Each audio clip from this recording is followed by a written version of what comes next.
bring up. And so I talk to people who provide services for women and girls engaged in prostitution in New York City, a group called GEMS, which does really important work, and in Washington, D.C., a group called Fair Girls. And the question is, what's the best way to help people? And I think it really has to do with resources. So we're putting lots of resources into arresting people, but what if we put resources into providing housing, for example, to runaway teenagers? One of the statistics that really jumped out at me in this is that 70% of the girls and women who come to GEMS and to Fair Girls are coming out of foster care.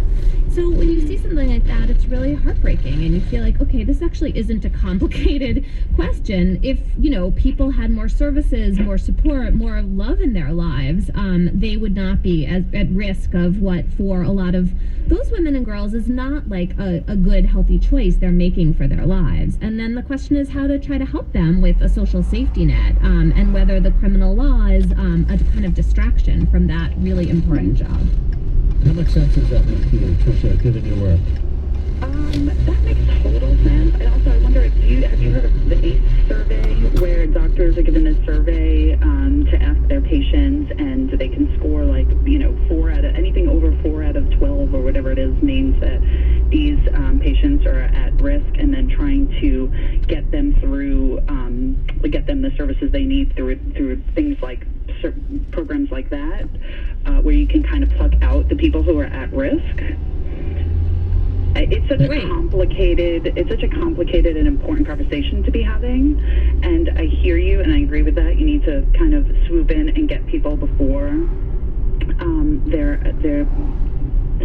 at the point where they're addicted and prostituting themselves. I just feel like the people who wind up in that population are so desperate for help, and I don't know, I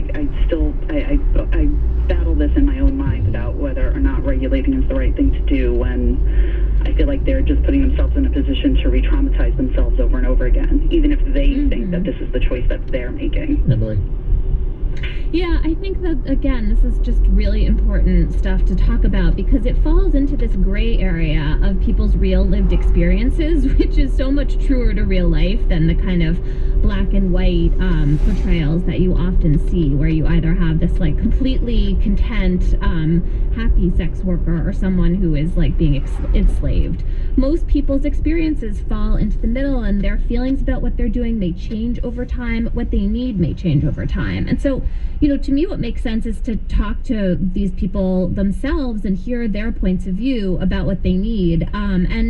And also recognize that sometimes people are, it's like drug treatment. You have to be ready to accept services in order to really benefit from them. Sometimes it takes a lot of tries for those kinds of services to take hold. And I think we need a more kind of sensitive and sophisticated approach to working with people in this population. Tricia, thanks so much for your call. Emily Bazelon, my guest. We've been talking about her New York Times Magazine cover story this weekend about the feminist dilemma over whether to advocate for the decriminalization of sex work. But while Emily's here, she knows we're going to touch on a couple of other of her areas of expertise: legal affairs and presidential politics. And I will point out, listeners, that Emily is also famous for her book a few years ago on bullying. So, Emily, you've seen that word come up with respect to Donald Trump, I'm sure. Have you, as an expert on bullying, measured him in that light?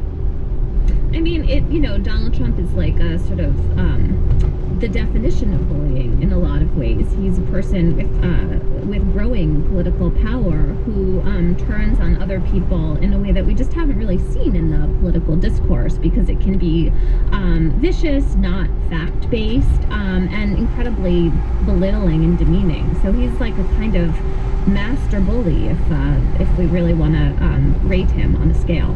Master bully, says Emily Bazelon. Now, politics is not the schoolyard full of 10-year-olds. Politics ain't beanbag, as they say, a cliche somehow built around a sport that nobody's ever heard of, but people are supposed to understand it. But in politics, what's the difference between a bully and a tough negotiator?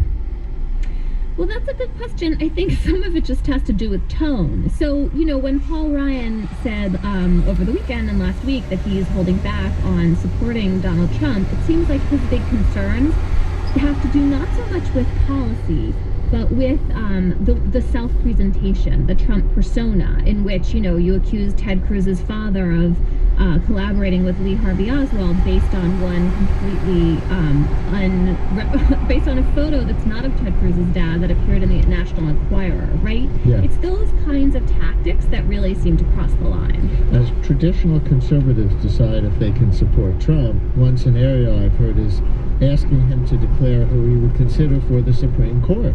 So, as both a campaign and a SCOTUS watcher, do you think he might do that? I think that would be a smart move for Trump. It would cost him very little. I don't think that the Supreme Court is like a big concern for him, and it would be a way of reassuring conservatives that he really intends to stand with them, because for them, the court is a huge issue. So, yes, I would imagine his campaign is considering this kind of move, and I think that it could be very politically advantageous for him to name some very stalwart right-wing judges as a way of making it clear that on that front he stands with conservatives. Is there a litmus test list? Any names he might be getting pressured already to promote and what they're most well known for?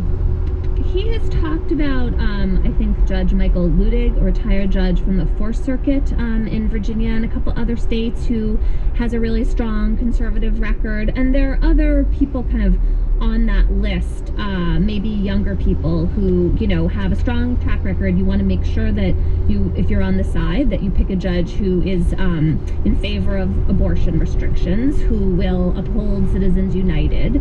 Those are two of the really important litmus tests for a Republican-nominated judge right now. Of course, if he says someone's name, it might not mean anything anyway, because history suggests Trump can change at any moment. But that's something we can't control. And with your legal analyst hat on, there is breaking news, as I think you know, in the last hour. The governor of North Carolina is suing the U.S. Justice Department over Justice's attempt to crack down on North Carolina's new anti-LGBT rights law.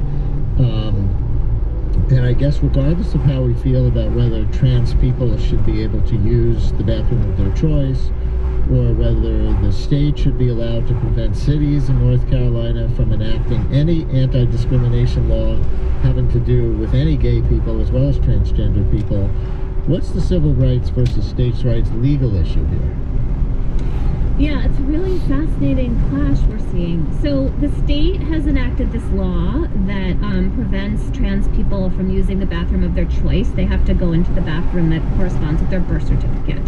The federal government is saying that is discrimination, that, you know, based on people's rights to equal treatment, there is no rational basis for this kind of treatment of transgender people. And so they have said that potentially North Carolina's federal funding in some areas could be at risk because of this law. So now you see the governor make a kind of preemptive strike of going to court to try to find judges who will support his interpretation of equal protection against the federal government. And, you know, I think it's actually going to be a really interesting set of litigation to watch. I should mention that there has been one appeals court in the country, the Fourth Circuit again, which actually has jurisdiction over North Carolina. And that court has already said that a student who sued for access to the bathroom of his choice, a trans student, that the court said that that student won. So North Carolina is not necessarily in the best legal position in where it is, but this is the kind of case that could wind up in front of the Supreme Court. One thing that I don't understand about the lawsuit or the Justice Department's attempt to enforce what they see as the civil rights law is that so much of the media discussion has been focused on this narrow question of whether trans people can use the bathroom of their choice. But there's all this other stuff in the law, like no city in North Carolina may pass any anti-discrimination law to protect any kinds of gay people at all. So is the Justice Department taking issue with that too, or is this all about bathrooms now? The focus, you're right, has been on the bathrooms, but I also agree with you that these broader provisions raise really important, striking constitutional questions. So 20 years ago, the Supreme Court decided a case out of Colorado called Romer versus Evans. It's like a foundational case for LGBT rights. And it's sort of parallel to North Carolina. Colorado had some cities at the time that were passing ordinances that provided protection from discrimination to lesbian and gay people. And the state of Colorado said, no, you're not allowed to do that. Same kind of thing that we're seeing in North Carolina, this tension between the city and the state. And the Supreme Court struck down the state Colorado decision to take away rights that these cities had conferred to gay and lesbian people, because they said that was a form of animus. That's like a fancy word for prejudice. And it mattered to the court that gays and lesbians had been given these rights and then had them taken away.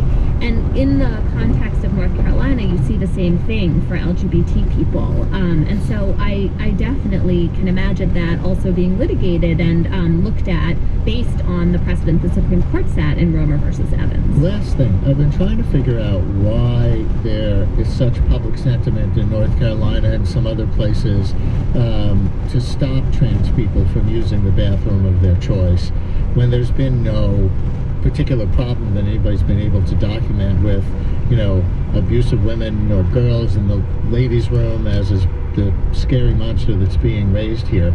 Is it a Christian right movement because they ultimately believe that God determines your gender at birth, and so whatever genitals you're born with, that's what you should identify with for your whole life, and they just don't accept the trans thing as legitimate in God's eyes? I think there is some of that going on, and I think there also is just a lot of just frank prejudice against transgender people, and some of it just has to do with the fact that a lot of Americans have only recently woken up to this issue. I mean, transgender people have been battling for their rights for decades, if not longer, so to them this is nothing new.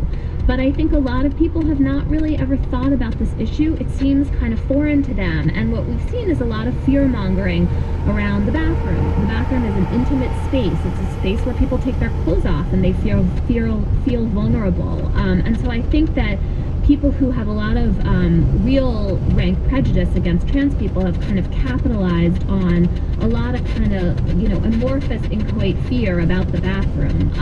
And it's like you said, it's not really based on fact, but it may just take a while for people to get used to this idea. That's the kind of optimistic side of this, if you are in favor of transgender rights, is to think that, like, Americans got used to gay marriage. It took a little while, but Americans will also get used to the idea of transgender people being in the bathroom, because it is really not a big deal in the end. Emily Bazelon, see her New York Times Magazine cover story from yesterday on the feminist discussion over decriminalizing prostitution. Thanks a lot, Emily. Great stuff.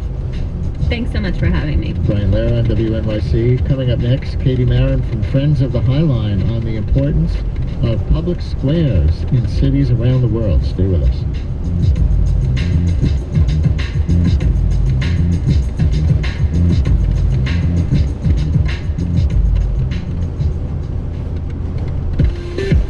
At WNYC, we rely on listener support.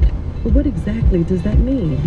I'm Nancy Solomon, WNYC's managing editor for New Jersey. Because of our listener support, we have journalistic independence. When reporters pitch story ideas to me, I do not think about advertisers. I think about you and covering the important issues that matter. Show your support. Go to WNYC.org and click on Donate.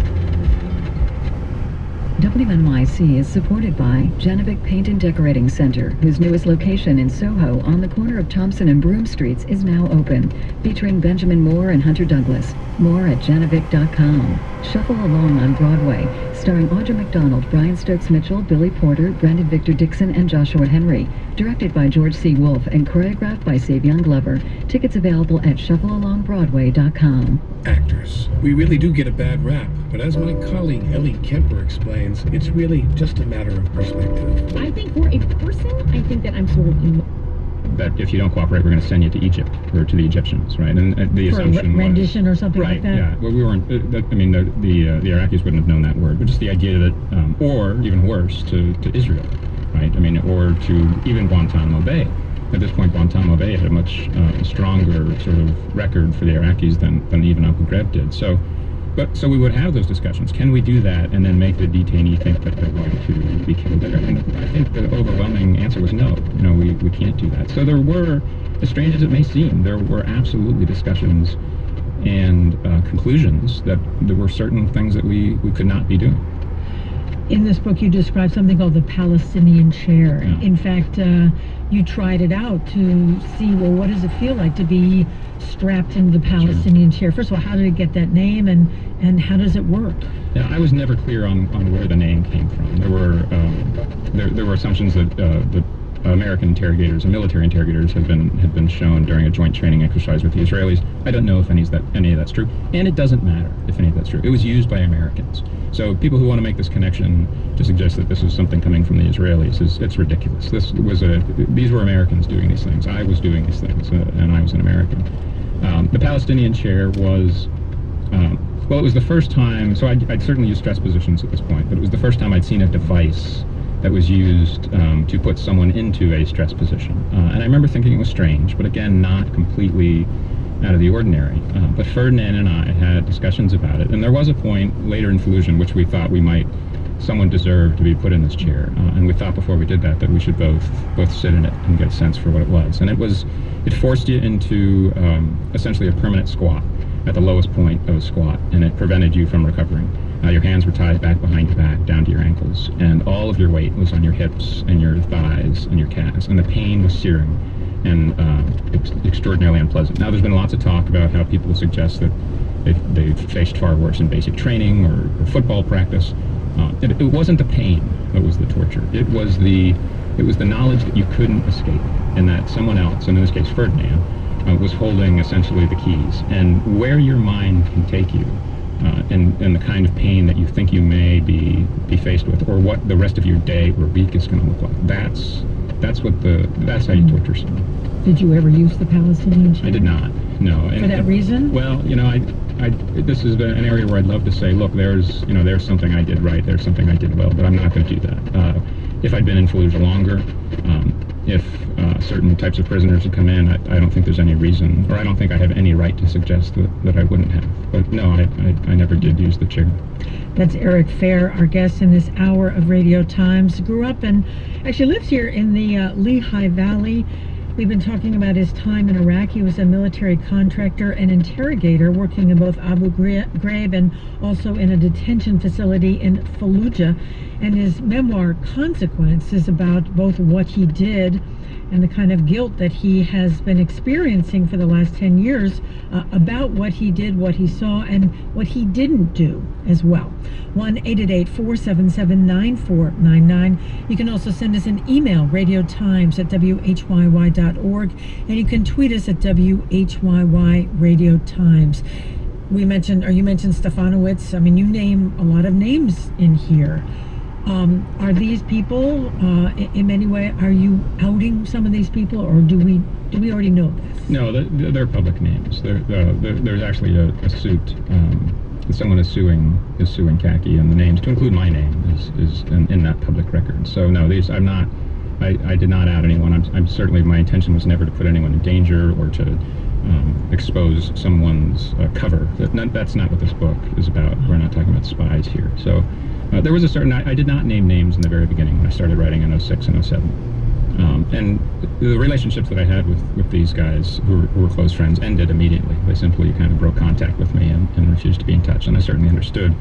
And I confess that after 10 years, there is a bit of frustration on my part that some of these guys haven't joined me, right? And it's not to suggest that they need to agree with me or that they need to say the exact same things that I'm saying, but they have an obligation to tell these stories. It's clearly something, it's clearly a misstep in American history, and there's value to hearing what went on. And if there are people who use these techniques, who use stress positions and sleep deprivation and whatnot, and feel like it was effective and feel like it's something we should continue to use, and then they need to be out in the public and talking about what they did and how it felt. And if they have no consequence on their own, if they feel fine with what they did, then that's a valuable part of the discussion too.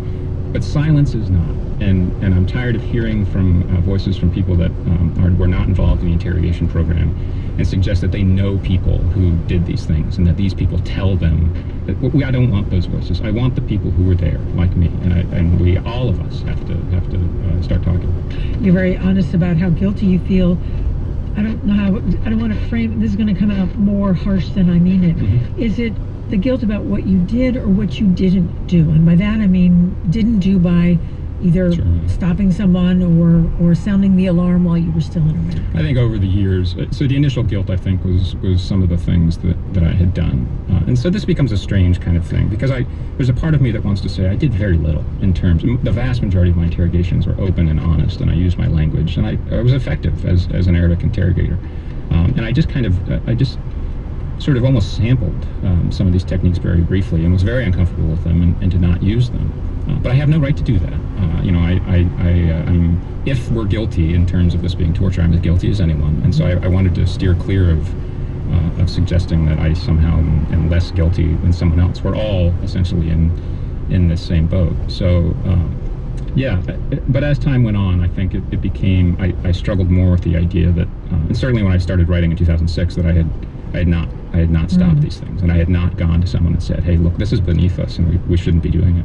You do describe, in a sense, of using the sounds of people screaming as a way of softening up someone that you might be wanting to interrogate. Yeah, so the interrogation booth at Abu Ghraib in particular was just a plywood structure, and you could hear what went on in all the other booths, and so some of the very aggressive, and there was a technique called Fira Harsh, which was essentially to scare someone as much as you possibly could, and that was often done with lots of yelling and screaming, and the mind can do terrible things to you, and so you hear these things and you don't see them, you're not quite sure what's going on, and so rather than doing what I should have done, which is gone next door and made sure that it stopped, or made sure I would leave the prisoner in the room by himself, and I would allow his mind to essentially drift, and that way I didn't have to do any of the dirty work myself. It was being done by my colleagues in the rooms. You wrote recently, this is in the New York Times, actually earlier this year, you wrote, I did not waterboard anyone in Iraq. I like to think that's a line I would never cross, but I have no right to think that way. My behavior in Iraq forces me to confess that if I'd been asked to waterboard someone at Abu Ghraib in early 2004, I most likely would not have hesitated. I mean, that's a powerful thing to say. And I don't want to own that. You know, even now, there's a huge part of me that screams that, you know, you would not have waterboarded anyone. I was not exposed to waterboarding in any way. I'm not even sure that I'd heard of it at that point, or certainly not thought about it. So, yeah, even sitting here right now, I want to say, no, of course I wouldn't have waterboarded anyone. But there's no value in that discussion, and I think Americans have to be careful about kind of drawing these lines. Well, as long as we don't waterboard, then we're not torturing. Certainly, years of perspective have made me recognize how ludicrous that statement is. I mean, if that's our line, if we're essentially saying, look, as long as we don't waterboard anyone, or as long as we don't cause organ failure, or as long as we don't kill anyone, you know, I hope that's not who we've become. I mean, is that the slippery slope that people talk about? Sure. I think it's certainly the easiest way to describe it. But again, we should not be talking about what we might be allowed to do, or how we can be creative. We need to talk about who we are as a nation, things like the Constitution, and recognize that those values are things that we need to. I mean, I thought that was the whole point. I thought we were spreading these values, and so we should be over there saying, you know, yes, we'll take prisoners of war, but when we do, we will care for them, and we may not get the information that we want, but that's not what matters. What matters is that we lead essentially by example. I mean, that's really where that's the strength that this country has, is the example that we set. And my suspicion, again, is that if we did do it that way, and we did care for these prisoners of war, that we'd gather far more intelligence than we have from places like Guantanamo Bay or Abu Ghraib or Camp Uca or wherever it is. That's Eric Fair, our guest in this hour of Radio Times. And he's got a memoir. It's called Consequence. And again, as you've been hearing, talking about what he did and didn't do when he was an interrogator in Iraq, working at both Abu Ghraib and a site in Fallujah in Iraq. We're going to take a very short break, get back to our conversation, taking calls at 1-888-477-9499. Send us an email, radiotimes@whyy.org, and you can tweet us at WHYY Radio Times. Much more after this very short break. We'll be right back.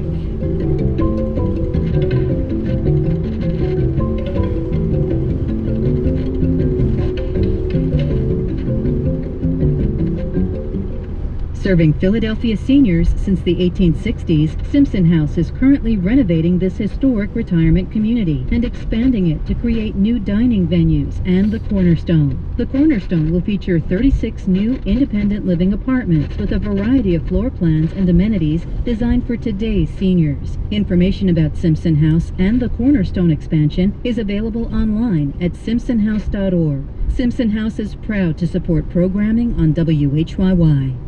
Macbeth is one of Shakespeare's best-known plays. It's about a power couple's murderous ambition for the throne. The Philadelphia Shakespeare Theater joins Dr. Dan Gottlieb in a compelling look at human frailty as the Macbeths improvise a marriage counseling session with him. I asked what I would ask any couple. Tell me the history of your marriage. Did you love each other? Do you love each other? Find out what transpires in this unique look at Macbeth today at noon on WHYY-FM. The Schuylkill Center for Environmental Education supports WHYY. Research shows a critical connection between time and nature and early childhood development. Children need nature for learning, playing, exploring, and growing. At the Schuylkill Center Nature Preschool, children ages 3 to 5 are in nature each and every day. Nature Preschool offers part and full-time schedules, an emergent curriculum, and a welcoming community. To schedule a tour, 215-482-7300 or schuylkillcenter.org. This is Radio Times here on WHYY in Philadelphia. I'm Marty Moscow, again talking with Eric Fair about his memoir called Consequence. You write in here, my Sudanese translator struggles to understand my English. The detainee struggles to understand the dialect of the translator. The translator struggles to understand the Arabic of the detainee. I struggle to understand the English of the translator. It takes nearly 2 hours to collect enough information to write a report that says detainee doesn't seem to understand questions about chemical weapons. I mean, obviously, the language problems, you're supposed to get this information, but all the hurdles that you have to try to overcome to get there. Yeah, so I think there's this image in America of interrogations being these incredibly deep, complicated discussions, and the vast majority of them are not. They're very difficult, awkward conversations, and with translators in particular. I mean, there's so many different dialects in Arabic, and then so many different levels of Arabic speakers, whether you're speaking to a farmer from Anbar province or someone from central Baghdad. Yeah, I mean, so many of the interrogations were just essentially a waste of time. I mean, 45 minutes to an hour just to establish real basic background information. Getting something as simple as a home address could take the entire interrogation, and not because they were being deceptive, but because there were just different ways of, we think, oh, here's my home address, the city post office box, but it didn't work that way in parts of Iraq. You describe an interrogation when there was a young boy and an older man together. That seemed to be a low point. Yeah, that was it was one of my last in Fallujah, actually, and at this point, Ferdinand and I had long discussions about these techniques, and we had both essentially moved away from them, and all of our interrogations at this point were direct. My Arabic had improved dramatically, and so I could hold conversations essentially on my own. Occasionally subject would get complicated enough that I'd use a translator. But this was one of the final interrogations, and I think I was tired. And it was a prisoner that had come in, a young boy, who had also been brought in with an older man and some other people who clearly knew information about an extraordinarily dangerous intersection in Fallujah, in which American soldiers had been killed, and attacks were really common. And I think they had lived nearby and had been captured with some equipment. So we knew that they had some kind of information. And it was critical to get this stuff, because, American troops had to drive around. And so he simply denied knowing anything about the intersection or anything that was going on. And at that point, I should have just let him go.